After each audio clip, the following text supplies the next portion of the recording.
Pembajakan sebuah kapal di Laut Merah yang dilakukan militan Houthi Yaman berbuntut panjang.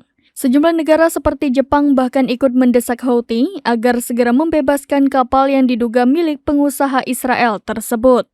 Menteri Luar Negeri Jepang Yoko Kamikawa mengatakan pihaknya langsung berkomunikasi dengan Israel setelah terjadi pembajakan kapal.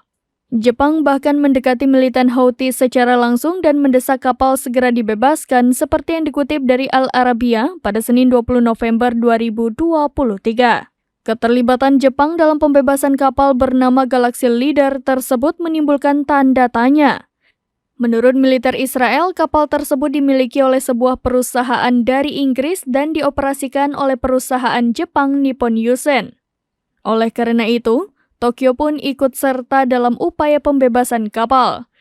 Selain mendekati Houthi secara langsung, Jepang juga mendesak Arab Saudi, Oman, Iran, dan negara terkait lainnya untuk bertindak lebih banyak. Sebelumnya pada Minggu 19 November, Houthi Yaman mengklaim berhasil menyita sebuah kapal milik perusahaan Israel di Laut Merah.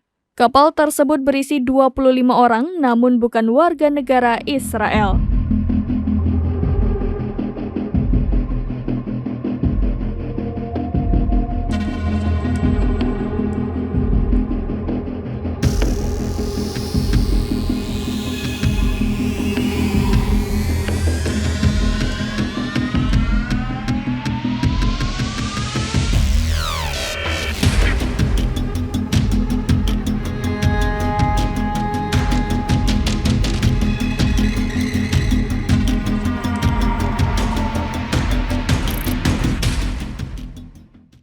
Download Tribun X sekarang, menghadirkan lokal menjadi Indonesia.